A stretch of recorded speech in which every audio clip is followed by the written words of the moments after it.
Good morning, afternoon, evening, or whatever time of day it is for you, wherever you are at. Welcome to this video, uh, another video for me. So let us get straight into it. The Garden of Eden. And what did Adam and Eve gain when they ate the fruit? Let us begin where it all began. Creation. We know all of it. From God saying, "Let there be light," till He made humankind. You see, I learned about something quite recently.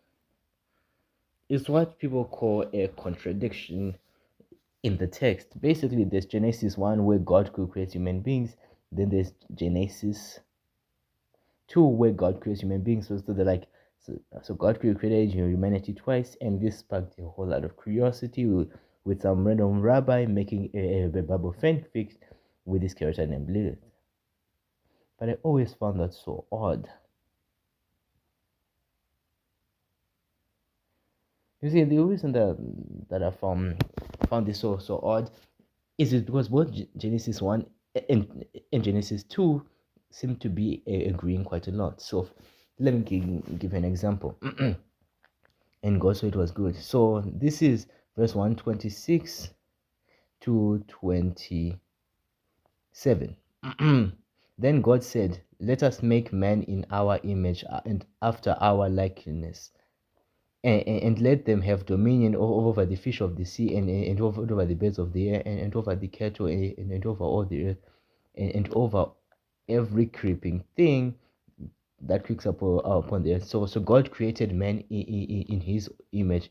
In the image of God, he created him, male and female, he created them.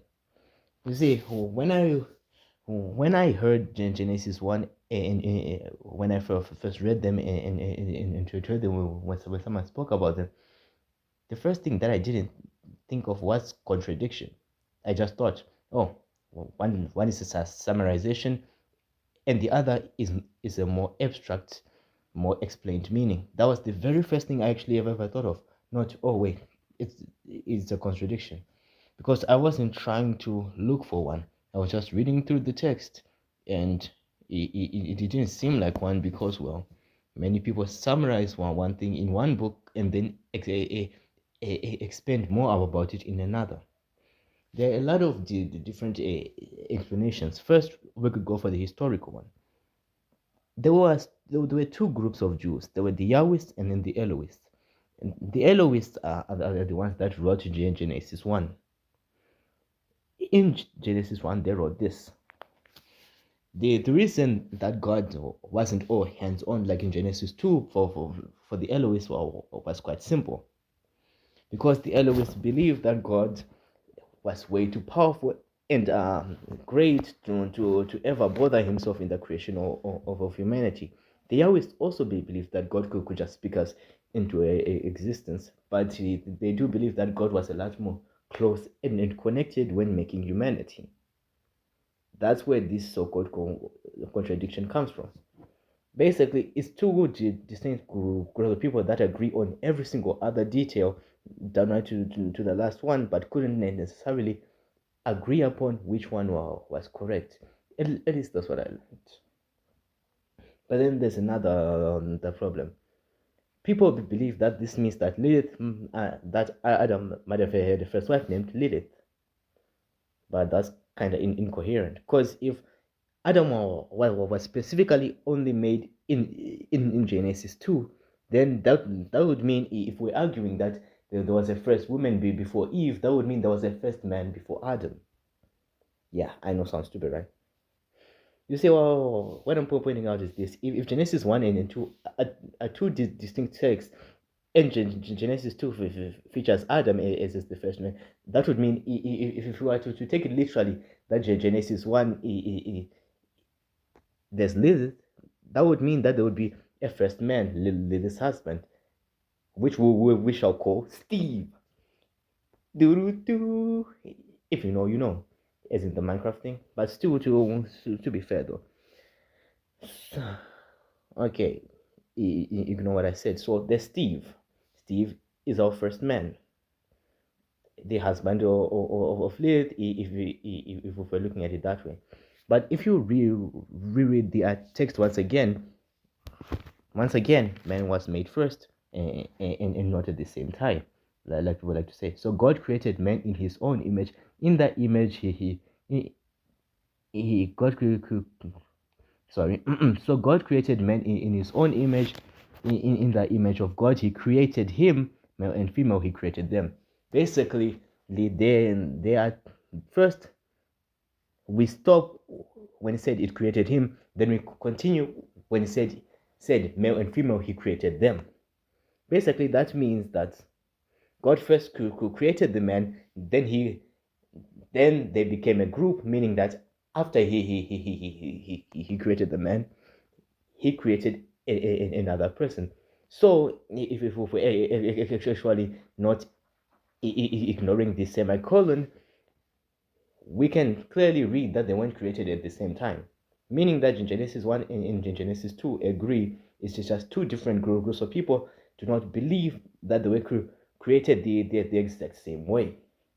I know, pretty weird, right? What I'm here trying to point out is this. The first text in Genesis 1 doesn't disagree with Genesis 2 as much as people try to make it seem like it does. Because it does stop of saying it created him. Then it continues showing that there was a time period between the creation of Adam and before they could be called them, male and female. Yeah. And once again, I'll point it out. If they existed because of Genesis 1, that would mean another man would have existed. So what happened to Steve, guys? What happened to Steve? That's what also confuses me about this whole Lilith business. Why do people never just fully reread something before making a fanfic? Whatever. So what I have pointed out is something that's quite simple. Now let's focus on what did Adam and Eve gain after eating the fruit? You see, when I read the book of the Garden of Eden, I noticed something. What Adam and Eve gained wasn't all that much, really. First, then there are a whole bunch of different people that believe Adam and Eve can get specific things. The first argument is free will, which is inconsistent with what the actual text says. You see, Adam did have free will and Eve just the same, because they all both made the choice to eat the fruit. It actually isn't specifically said to be an apple. What I'm here trying to point out is this. When Adam and Eve were in the garden, they both made choices. First, it was Adam choosing not to completely tell Eve exactly what God said. Basically, he said not to even touch the fruit instead of what God said, which was not to eat it, showing that Adam could reason and think. And in his reasoning and thinking, he found it more proper to tell Eve not to even touch it, rather than just tell exactly what God had said. What made him conclude upon that isn't my place to expand upon. What I'm here to do is to simply point out that this shows that Adam had free will. He thought it through and deliberately made the choice on what to tell Eve and what not to tell Eve. And Eve also made a choice when she reasoned that eating the apple was a good idea. I mean, the fruit, since as I've already said, it wasn't specifically stated to be an apple.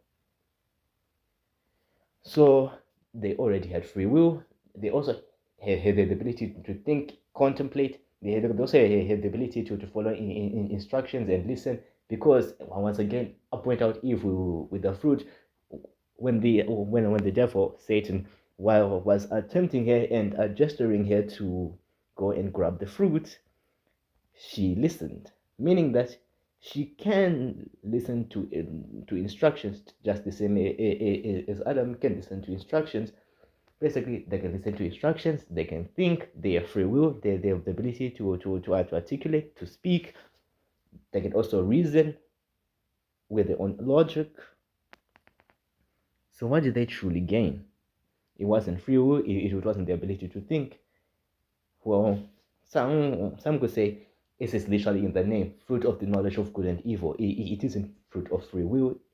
It isn't fruit of the ability to articulate. It's the fruit of the knowledge of good and evil. Now then, let's look very close to the text. First, what we know is this.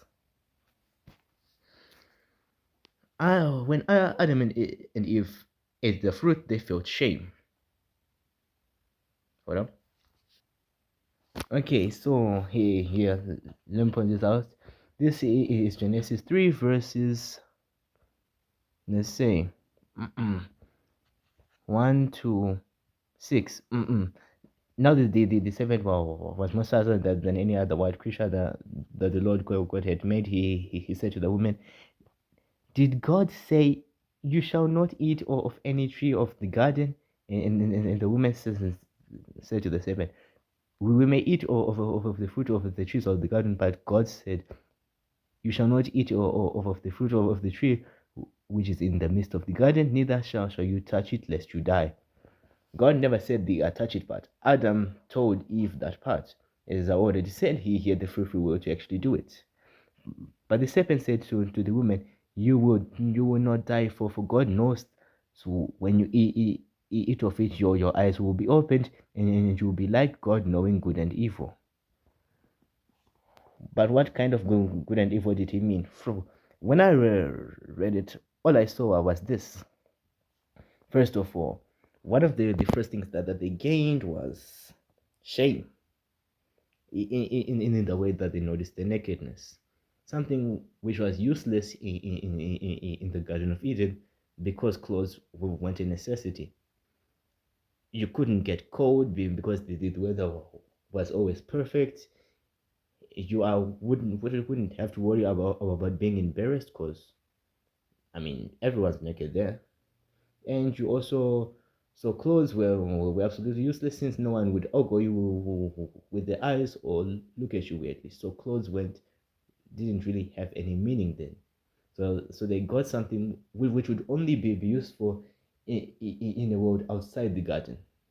Then there's guilt. That's also something that they gained after eating the fruit, the whole, and the ability to blame others for their own actions, like Adam blaming Eve, right? And Eve blaming the Satan, the ability to blame others when you are shifting blame, I guess. And that doesn't seem all that worth it for eternity in paradise, does it? So blame, guilt, shame, and fear, because Adam became afraid of God and he hid away from him.